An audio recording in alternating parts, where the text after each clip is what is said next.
Hello everybody and welcome to the Daryl Talks Podcast. Today we've got a pillar in the community. We've got Karen Lilly. We're going to learn lots about her life and also how difficult it is to plan and organise a regatta. So without further ado, welcome Karen.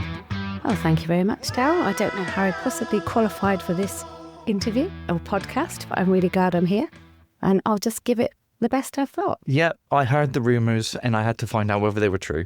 Oh, absolutely. I think it was a weird fate because you sent me the message to say, would you like to come on my podcast? I'd already seen a number of them. And then we met at that same party. I know. And to me, I just think life's all about fate. And it was meant to be. It's so nice being able to meet somebody before. Yeah, but we're a match, aren't we? Yeah, We're that's a match, right. I definitely. completely agree. So before we start, I just want to go through a few icebreaker questions. First question, if you had, what's happened? Would you like me to meet some famous people, maybe? I mean, who's in charge of this podcast? Oh, I've got you. It's the Karen Talks Podcast. Okay, so, Daryl, thanks for being here with me this evening. Just to put it out there, I want to be hanging out with Call the Midwife. Really? You know the show Call the Midwife? Yeah. But I just love it. There's a moral code that you can learn from watching Call the Midwife, and the care, the community spirit, and that's definitely something that I think I've been brought up with, community spirit. Yeah, I agree. Well, we used to go on a carnival float on the back of a tractor, probably completely illegally, through the streets, Yeah. through the village, holding on for dear life. But it was a show. It was fantastic. Everybody couldn't wait to get on a carnival float driven by a local farmer. Going through Botus Fleming, going to all the posh houses, singing carols, Yeah. all the hay bales and... Yeah. Oh, it's fun. I think growing up in a village, is a wonderful thing to experience until you get to about 13. And quite frankly, there's no action and you need to get out. Yeah. You know, that's my thought. When we were kind of 13 to 15 was a little bit dull and you couldn't make enough trouble. The commute into where you could cause trouble was The big difficult. town. Yeah, the big town, Saltash. Saltash, yeah, absolutely. I remember leaving the village to go to the Radio 1 roadshow. Honestly, I thought I was it. Literally, that was a big day out. That was huge. To be able to go to Plymouth town, to actually go to the Radio 1 roadshow without an adult or anything. I think it was the first time I held someone's hand, because on the way back on the back bus to the village, I put my hand casually over like this, and the boy beside me held it, and I thought, God, what do I do? Oh my This is a really goodness. difficult situation. He was 43. And you married him? Yeah, absolutely. We were in the same village, I do believe. Yeah, we were. Yeah. So I lived in Hat, but spent a lot of time because I went to primary school in Landolph. And there's a teacher in particular, or TA, I think she was at the time, Mrs. Woods. When I arrived at Landolph School, I was just 10. I was 10 years old. And I missed quite a lot of school for various reasons. And I was very dyslexic. And I would read, but I wouldn't realise that there was the end of a sentence. So, you know, and my reading on reflection was hideous because I could say the words, but if there was a full stop, a bit like how I speak, I don't really get full stops.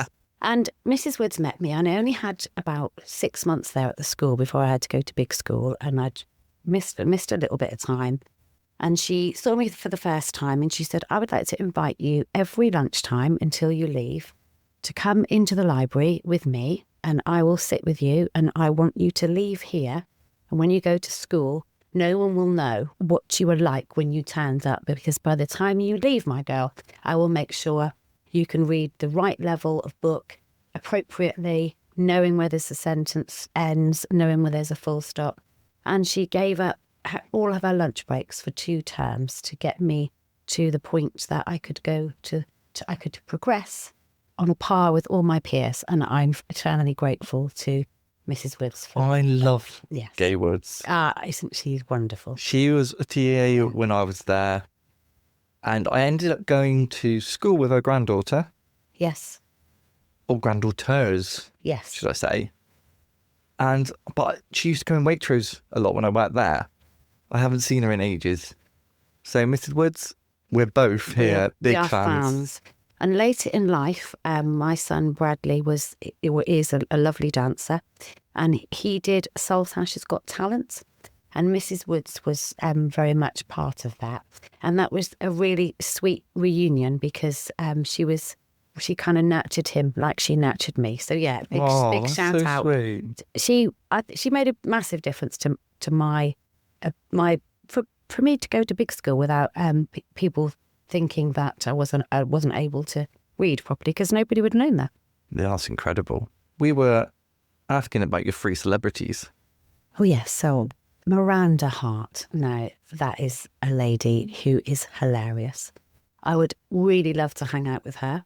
I just like it when she's just talking. I just think she just can tell a great story. Yeah, she is like chalk and cheese though, isn't she? Like, some people really don't like her style and her comedy. Yeah. But other people love it. I think she depicts proper British comedy. And I've got a little bit of a crush. I always loved Rod Stewart. Rod Stewart always been a part of our lives. New Year's Eve, when most people would sing Auld Lang Syne, we would always sing We Are Sailing. I think I've seen him 4, if not 5 times. Really? I really like Do you think he's got better with age?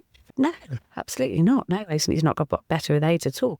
In fact, I think he's a little bit, I think he's a bit ugly actually, really. But I just like the way he sounds. I just think that husk. He's smooth. Yeah, he sounds so smooth. Yeah. But when he sings his most beautiful songs, I just think he's fantastic. And I really like it when he does some of his Scottish stuff. Yeah. And he incorporates that into some of his I was going to say, I know he's not English, is he? No, he's not. He's a Celtic United fan.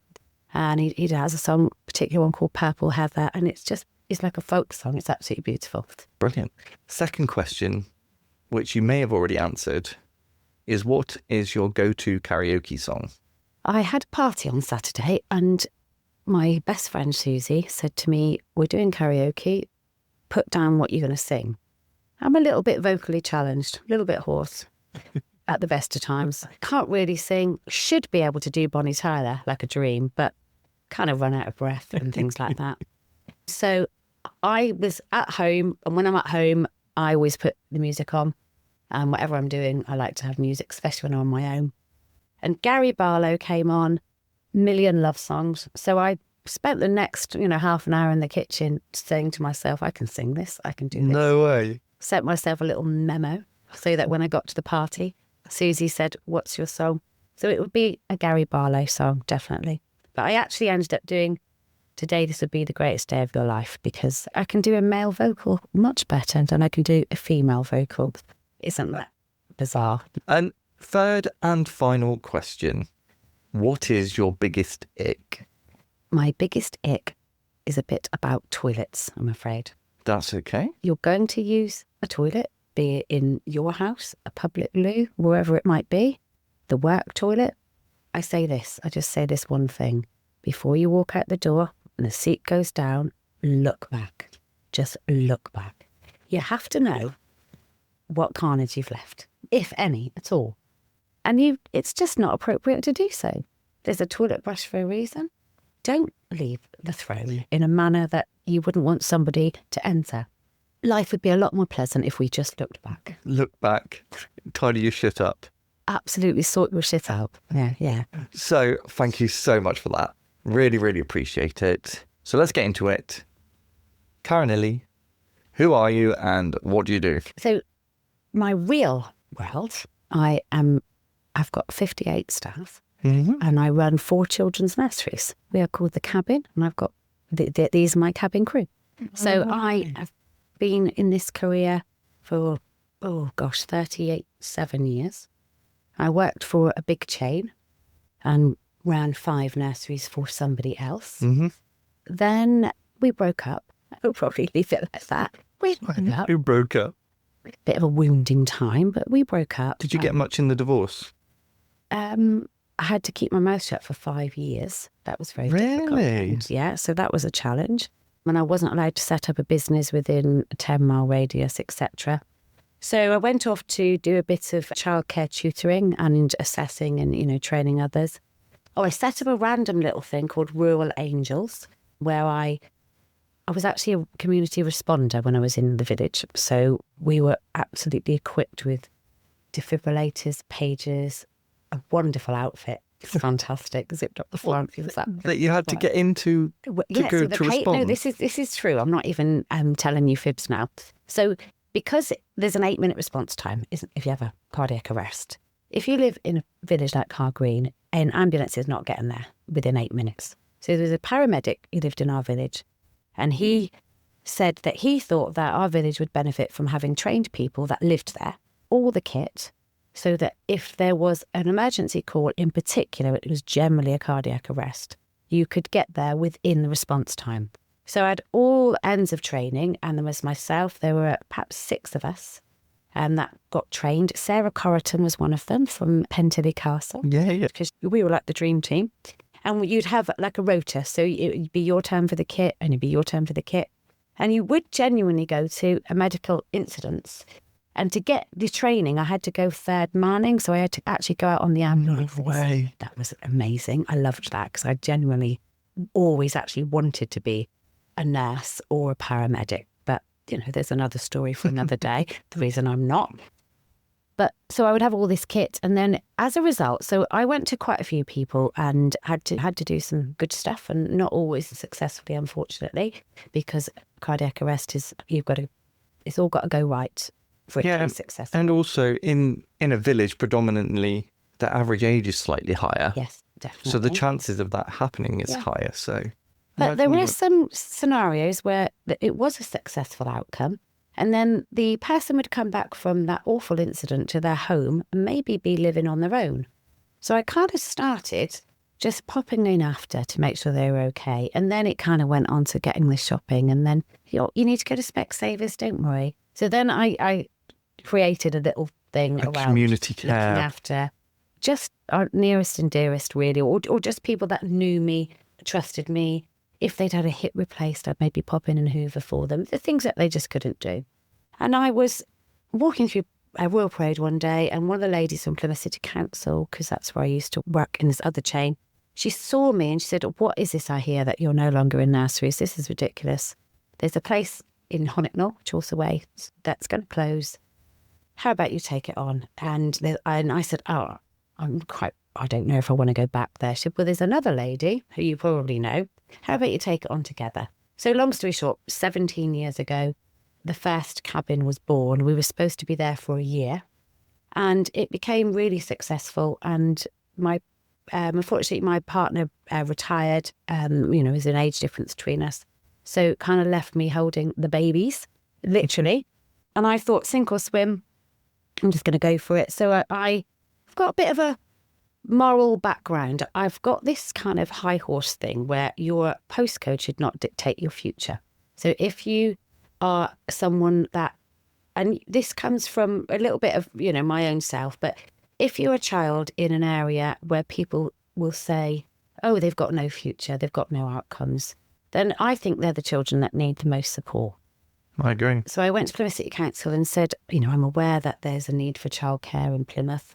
Which area needs it the most? Hands up, Barnbarton. So I've got 2 nurseries in Barnbarton, one at the bottom, one at the top. And the next area was Honicknall. So I've got one in Honicknall. And then in September last year, I opened at Wolseley Road. Oh, so wow. I love areas of deprivation. And I want to get in there and make sure that those children have the same equality of opportunity as a child that might live in a more affluent area. And it really means a lot to me to give each child the same experience and opportunity and aspirations, not just do little things, do big things. Yeah. So that's so sweet. It's my absolute, my dream job, and it's my everything. Really, it's kind of what I eat, sleep and breathe, to be honest with you. So sweet. Yeah. And obviously being a parent whose children go to... Yeah. Both of them will be going to nursery in the next couple of weeks. Yes, it's exciting. It's a wonderful thing for children. It is so nice to hear that people genuinely care. Yeah, definitely. So I've got some questions on nurseries. Okay, right. And obviously I totally appreciate, I'm going to have to tread a line and be a bit careful here. How does it work with funding Okay. So if I paint the picture of where we are at, you might be able to see it from explain it from definitely. your side. So Liz wants to spend more time with the children. Yeah. So she's quit her full-time job, wants a few days a week, so she's got a couple of days with the children. If she was to work full-time and put them into nursery full-time, we end up worse off than her staying home. You will now. In September, Yes. in fact, even April, Yeah. you'll be entitled to 30 hours taken off your bill. Yeah. But there is a miscommunication that it's free. It's not free, and I'm a little bit of a Karen about this. In fact, I made Andy go to Downing Street with me a year ago to protest about this, because and the easiest way to describe it to you is imagine you're currently attending my nursery and you're paying £6.50 an hour for the privilege of sending your child to me. You know, just imagine. So I'm taking that much per hour from you for your child to be cared for. And we're all happy. Sometimes there might be some universal credit that helps to pay that. You know, there are ways there's something called tax-free childcare. There are ways to get around it. Then all of a sudden April comes along and your child qualifies for the 30 hours funding. The nursery then gets £5. So I immediately lose £1 per hour for every child that moves from the private to the funded. And that is the bone of contention with the funded. You're not allowed to necessarily charge a top up. So I couldn't say, I'll take your little one, but it's just an extra £1 an hour. Is that okay? You know, it works out £30 a week for you. Still a huge relief from what you were paying before. But so I have to say, would you mind paying a voluntary contribution, which is often sugar-coated as a consumable, because you're allowed to do that. But it is all a bit, to use a Cornish term, arse about it, to be honest with you. It is. It's not as fair as it seems. And so I'll get a childcare inquiry and they'll say, you know, I had one only today. My child would like to send you a nursery. No, absolutely. What is it you're looking for? Everything that's free. So that's fine. Where I work, I accept free, but it can't be free for everyone, because if it's free for everyone, I'm losing £1 an hour on every single child, and I can't afford to do that. No, of course. Yeah. And in no way would I be insinuating that I thought it's the nursery's fault. Yeah, it's the government. It's the government, yeah. Not actually funding how they should be. But it's the same with the benefits trap, as it's known as. So you'll have a parent that is currently getting universal credit, including the housing and all of those elements of it, free school dinners. He'll go back to work for 25 hours a week or just over the threshold, and realises they're worse off than had they been at home on benefits, because the minute they start working, they no longer get their accommodation paid for. I don't know the answer. I wish I did know it, but I identify and empathise with it. It is getting better. It still can't be free completely, because it isn't right. The maths don't work. No, of course. And yeah, it's got to go somewhere, hasn't it? It's getting better, though. It is getting better. But as the increased funding for childcare is in place, on the other hand, they're removing the universal credit. So essentially what they're saying is, get to work. You guys just get to work. We'll help you out, but we'll give you that money for the childcare, but we'll take it out of potentially another pot of money that you might have been getting in the first place. So you'll eventually be self-sufficient. Yeah. Yeah, so there's always a cunning plan, isn't there? Yeah, of course. There's this whole group, it's called Champagne Nurseries Lemonade Funding. And I'm something that I'm a bit of about. I'm not going to talk about it today. But it's something, it's just fighting for your sector. Because the reality is the children that are going to lose out, the parents that actually haven't got any money to spend to top up their childcare. So the nurseries in the areas most are the highest deprivation, statistically, are the ones that are going to be the victims of the changes. And they're the children that really need to go to nursery, because they have child protection needs and safeguarding needs. I was going to say, that's their haven, their sanctuary. It's their safe place. I mean, it probably won't surprise you. I think we deal with 3 to 4 safeguarding incidents a day Oh my So God. it goes hand in hand sometimes, and being vigilant and protecting children and mums and dads and families and the whole thing, really, because you don't just look after the child, you look after everything that goes with that. And that might mean food parcels, that might mean helping with temporary housing, getting people into safe houses. Probably, I don't imagine there's anything I haven't experienced in my career in terms of that extra element. And on Friday, an emergency meeting was called, and whatever you're doing, you're going to it. That's it. It certainly can take over your life. And we have kind of a 24-hour messenger service for our parents, more or less. So at any given time, they will reach out for something. A photo of the spots on their child's belly. What do you think that is? And yeah, I happen to think I like to think we do a good job. So the people you employ, have they got to be in line with your work ethic? And that Absolutely. All day interviewing today, you need a kind face, you need to be loving, you need to be caring, you need to be friendly, and you need to go the extra mile. That's the most important thing. Don't judge. Don't judge our families. If a child comes in without any socks on, what do? We get spare socks and pop them on and make sure they go home with them. They haven't got any nappies. We've got nappies. And ask if they're okay. Do they need any help? Is there anything that needs support with? You've got to go the extra mile, and you've just got to be kind and loving.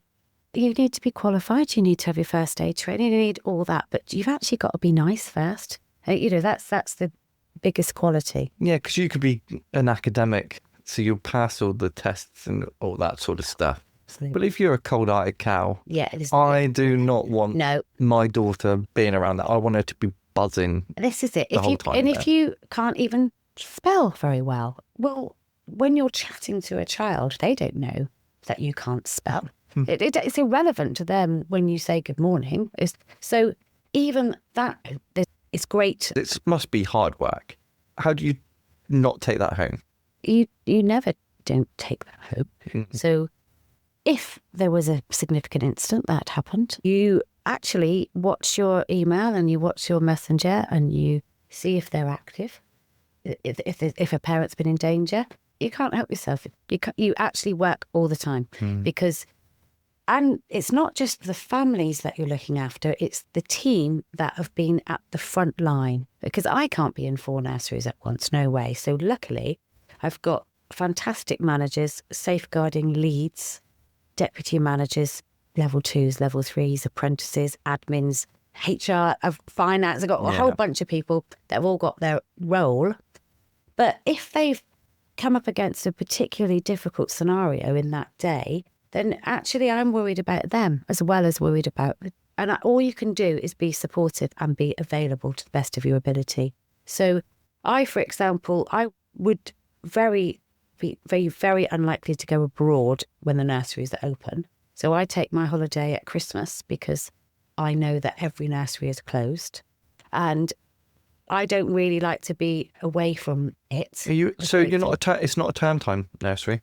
We've got 3 term time, 1 full year. Yeah, that's... Because that's rare now, isn't it? The full time. Yeah. At the moment, there's 1 nursery open out of them all. So this week, I'm able to spend the whole day interviewing and not have to worry too much because the team that are running the nursery that's open, brilliant and really experienced, and the numbers are a bit lower.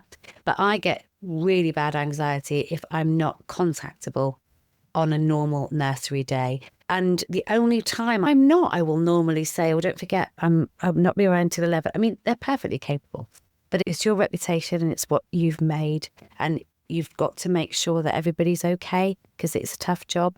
And I just feel terribly guilty if I haven't checked in on somebody. But we have the joy of WhatsApp. In the pandemic, and we were all working, and we had 1 nursery open, and everybody that could worked, people that didn't have young children, etc. And we called ourselves the COVID crew. We were rocking it. And we had this nursery, and the nursery was opened for our children, but all other children that were subject to a child protection plan came to us as well in Plymouth if their nurseries weren't available. So we were doing our bit. So when it came out that if you were an essential worker, you can get a vaccination, I'm like, guys, COVID crew, get yourself to Central Park. Where it is, get in line, you get a vaccination. We're essential workers. There'd been a memo. literally sent them all. They rang me. We have been turned away. I said, what do you mean? No, genuinely, we've been told that we're really not important enough for a COVID jab. And I did a Plymouth Live moment, got in touch with them and said, how is this right? I can demonstrate that we were invited. And then there was a little bit of change, like an hour later.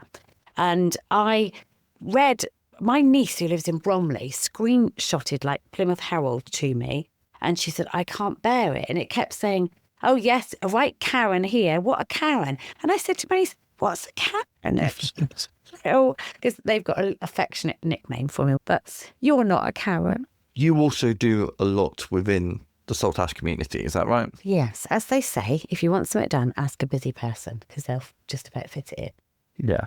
No, I didn't mean for any of this to happen, but I got a bit of an issue with, I don't want to say no or let anyone down. No, I generally, I guess we're moving on to regatta territory. Yeah. But it's important to say that, to quote Sheila Lennox-Boyd, ask a busy person if you want something done. Because so most recently I organised the Safer Cornwall walk across the bridge for the ladies, representing violence against women and girls. I've done it for a number of years, but Safer Cornwall got involved. So Sheila said to me, Karen, I know this is your thing. You always organise the walk.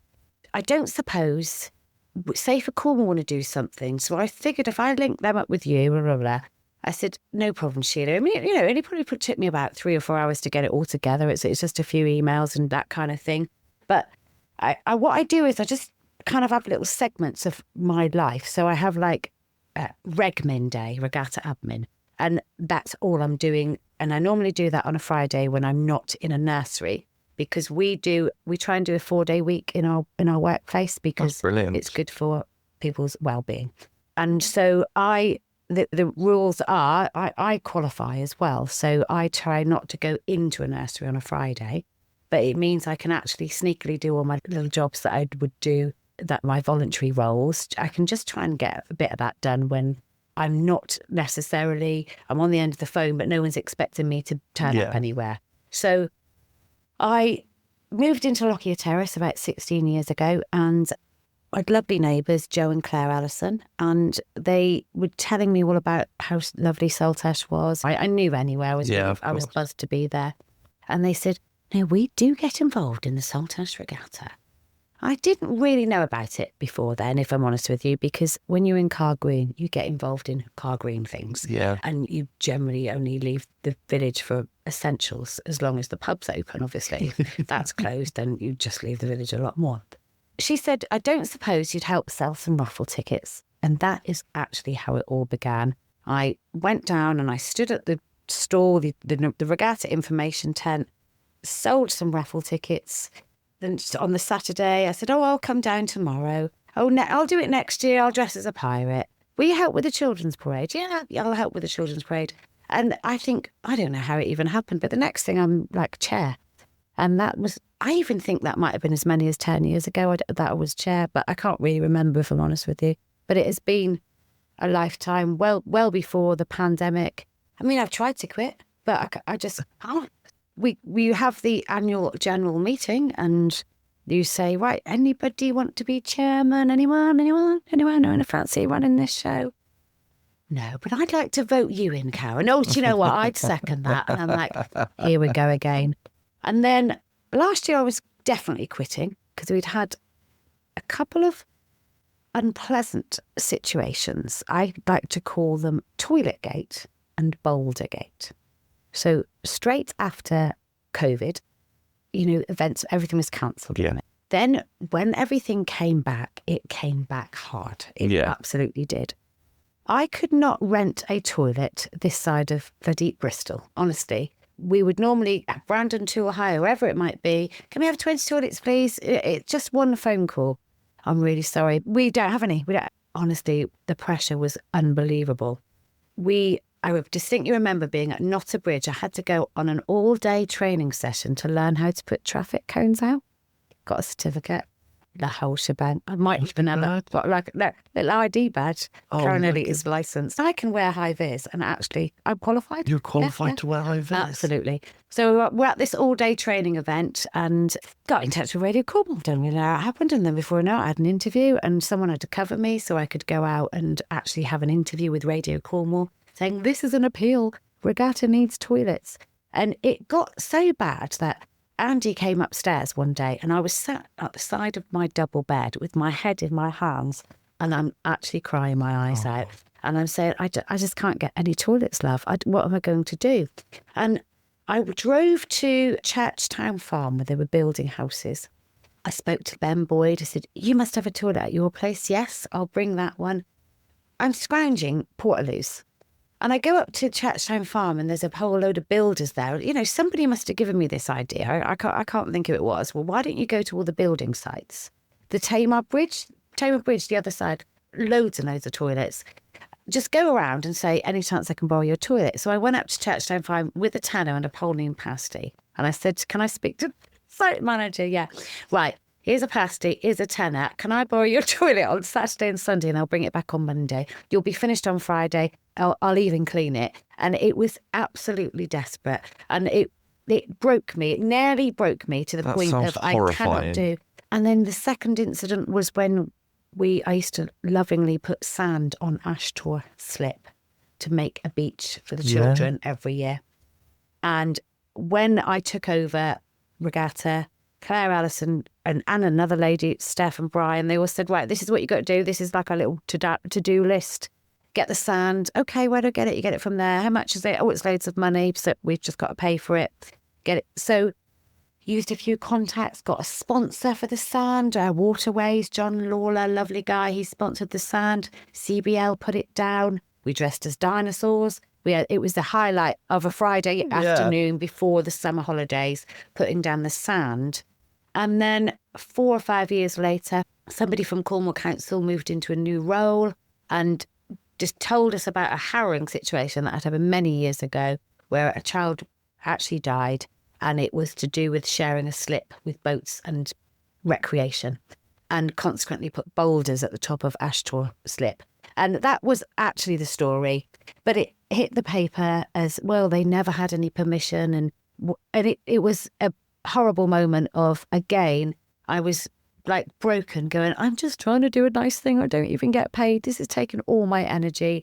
I was known as the bucket and sand lady because after the sand went down, I drive a little white van and I fill it up with buckets and spades. And I would go down all the time. If I saw children, I'd go, oh, here's a bucket and spade. And it'd be like, nobody knew about what could have happened. It wasn't, because it had been going on for years and years and years.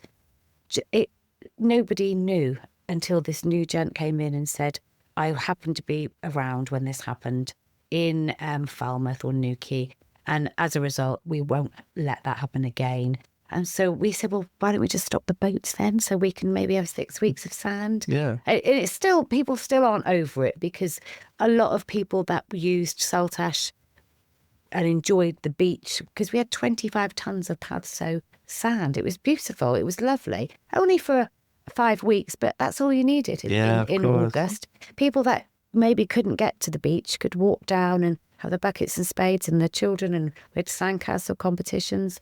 And then when it appeared that maybe I'd done something terribly wrong, which I obviously wouldn't have done intentionally, and I just inherited this as a job, I kind of nearly lost my way then and thought, I bet. I'm not here for this. This isn't fun anymore. We have Saltash Environmental Action, obviously support us. They're fantastic. And Regatta is done for another year, and some kind of unbelievable elation comes over you of you're just so happy and you're so buzzed and you're so excited. And my family always say to me, you're not doing it again next, darling, are you, next year? Because it is a lot to take on. And Andy will say, it is a lot. You have been there since Friday and you will be there tomorrow. And that's just the event itself. We have monthly meetings and I have Regatta admin days once a month, definitely. Is that all year round? Sometimes we maybe get September, October. Yeah, a few months sort of that halfway we don't have to, we've chilled for a little bit. But the elation when the event is over and it's been successful, which it always is, even on a rainy day. There are never 2 rainy days. We have washout regattas, but the Saturday's always balanced, or the Sunday's glorious and Saturday was poor weather. You know, we've had some times that nobody's turned up for the children's parade. We've had ups and downs, but when it's done, people are leaving. The last van leaves and the last trader goes. And you're like, that was great, wasn't it? I can't wait till next year. And that's like an addiction I can't really describe. But then you do genuinely have your meetings and you say, does anyone else want to help? Or you go out to the community and say, could somebody maybe just do this or do that? But the reality is the core group, myself and Aaron, we are core. We have our little meetings and we kind of just go through stuff. Yesterday for me was, Aaron, quick, send me the medical quote. He does the grown-up stuff that requires being educated. So he'll do like the event management plan, risk assessment, all of that. We've got permission from the harbour master. We've got this, we've got that. And then I do the, go on, give me some money, go on, give me some money. And then, let's book a band and let's get Disney characters, or let's enjoy Tom Hannigan, who's an up-and-coming Saltash guy. Let's make sure we book him for regatta because he'll be able to showcase his wonderful talent.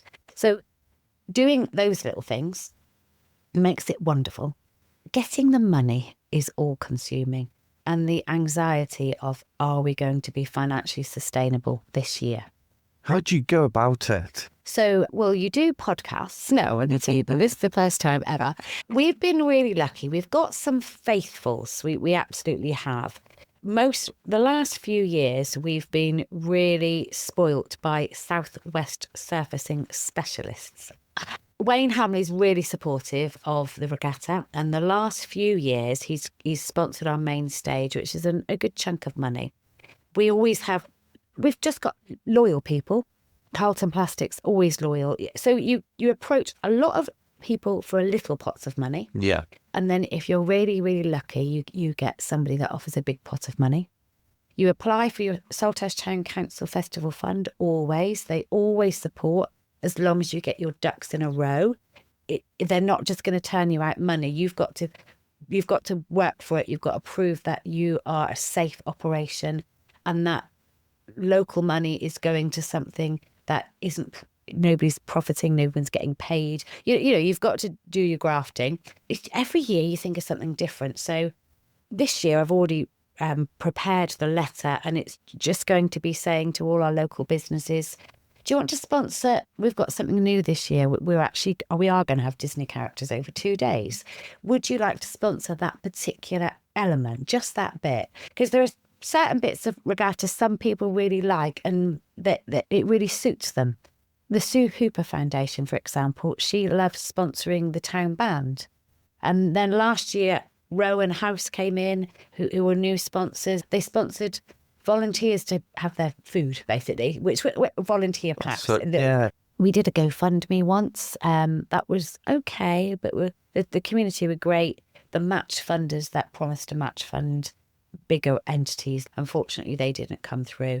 By the time we split the community money between Mayfair and regatta and Christmas, it was about £2,000, but I have to get £20,000 every year. Wow, so that's only like 10%. No, it's big cash. Of it. And it's just a case of going around to as many people as you possibly can.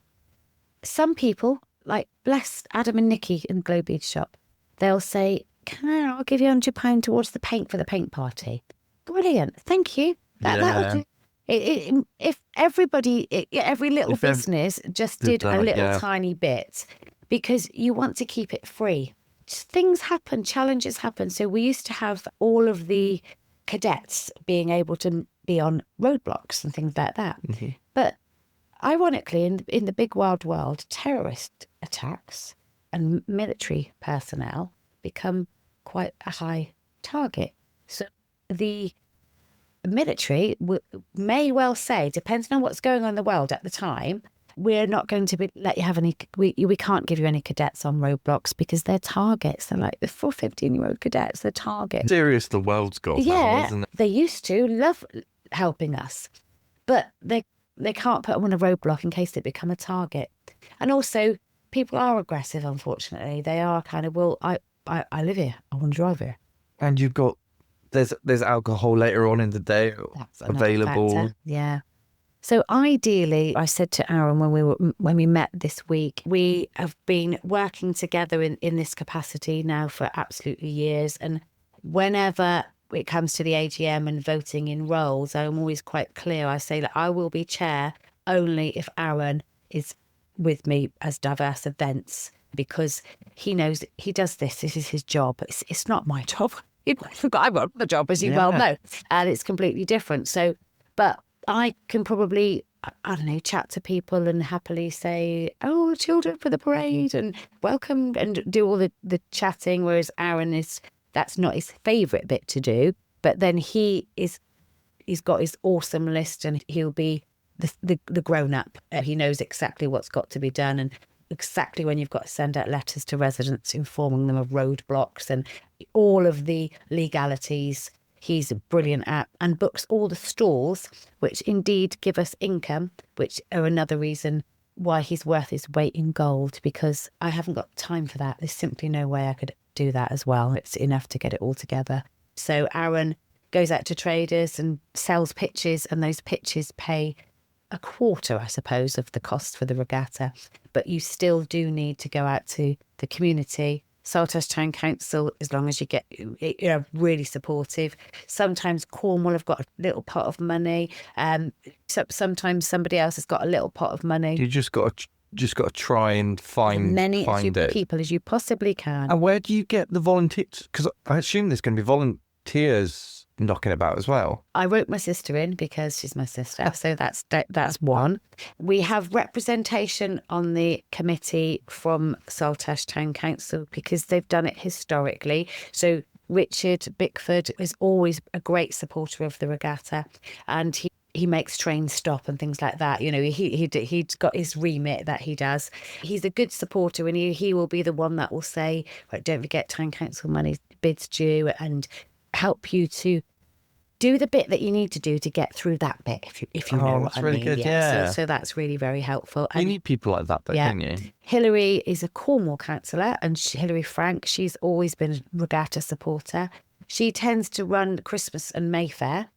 There's about 5 of us, not even that many consistently. Recently, in the last few years, Redeemer Church Saltash, Redeemer Saltash, John and Dee White have come forward and taken the cardboard boat race on, which is magical because I can't even swim. Great. I don't know how I got this job. But John will get his safety boat out. He will coordinate it all, him and Dee. So they've, again, if it wasn't for these people, it wouldn't be able to work. Wouldn't all come together, would it? Wouldn't all come together. So everybody's got their little bit to do. But Aaron keeps it legal. I probably try and make fun stuff happen and come up with new concepts and have some nice contacts as well of the people that run the bar. I mean, we've now got undercover bar and everything. And last year we had the disco caravan. We can get them for free. I met Noakes Habermill and Kerr, and he also happens to be the lead singer of the Moorzim, and he said, I'll play for free. What a legend. So sometimes lucky things happen.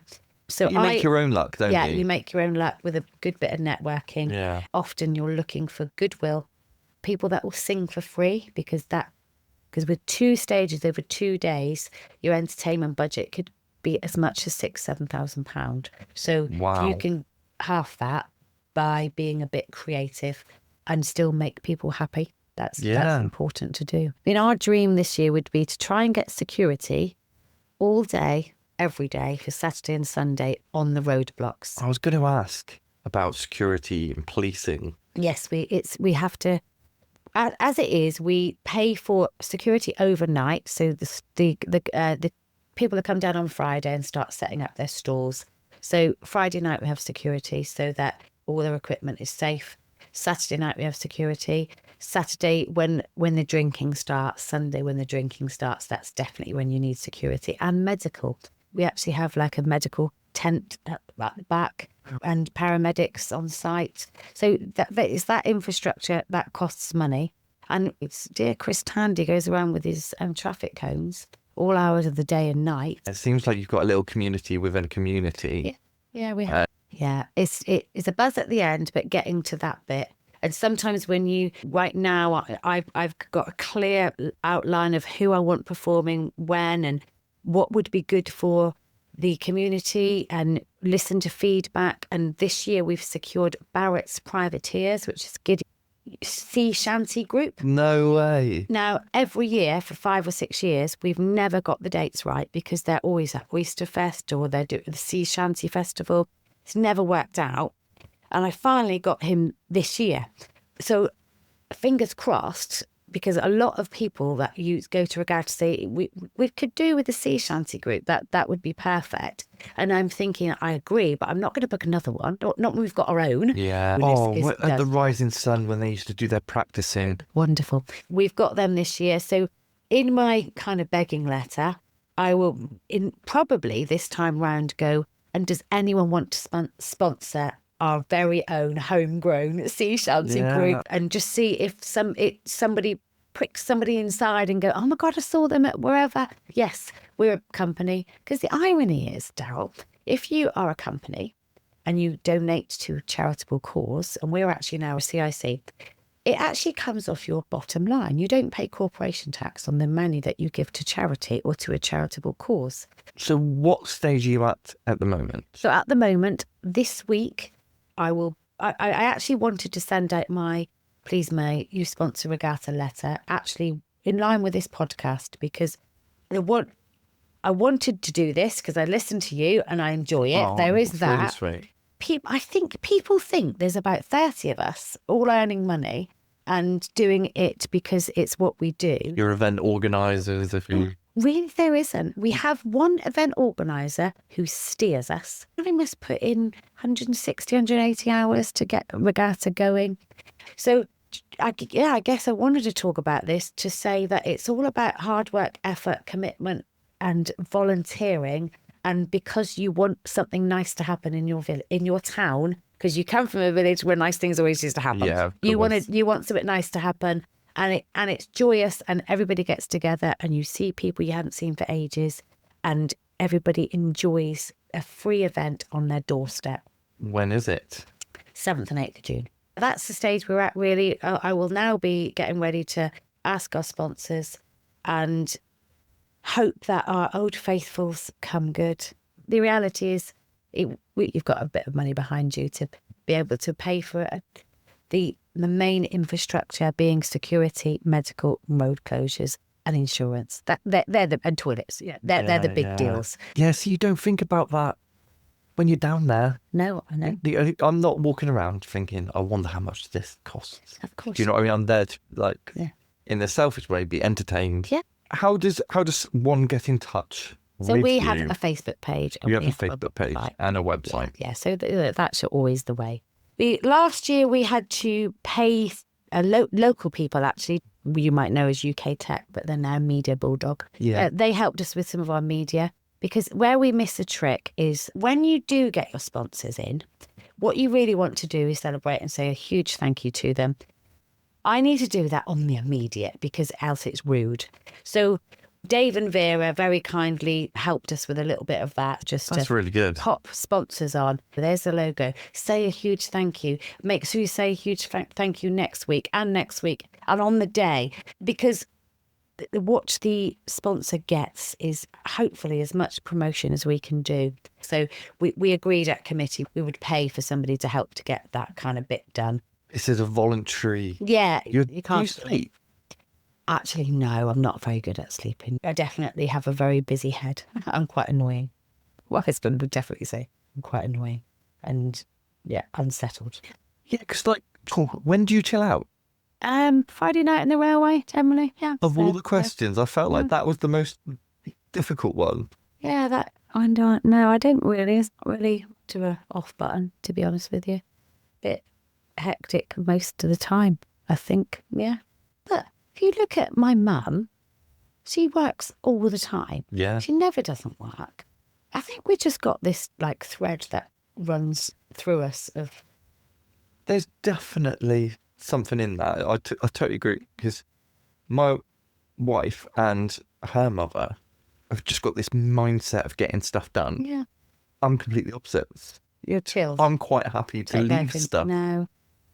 For my birthday, a friend in the village bought me a plaque, and it's on the wall at home, and it says, some people want it to happen. Some people wish it will happen. Some other people make it happen. And I believe that is, are you going to make it happen or aren't you? Who's going to make it happen? Yeah. But the last thing I've got to say, because I promised I would say, there's a young boy that I see at the railway who knows that I run the regatta, and he said, please tell the story. I met my first girlfriend at the regatta. We split up. I met her the year later at the regatta. I got back with her. I'm going to marry her at the regatta. I'm going to propose to her at the regatta. Regatta is for romance. And I said, I promise you, I will tell that story. And when you propose to her at regatta, I want you to tell me first. And then we're going to talk about this entire story. Oh, we'll make a story. I think it's the cutest thing. Let me know. I would love to be part of it. I'm such a what they call it, a romantic. Romantic, yeah. Yes. Oh. And I love a good love story. So guys, there we have it. Thank you so much for listening. I really, really hope you've enjoyed this. I've had a hoot. So thank you once again, Karen. Thank you for inviting me for whatever reason you did. It's been a pleasure. All the links, posts will be put in the description of this episode. Cheers.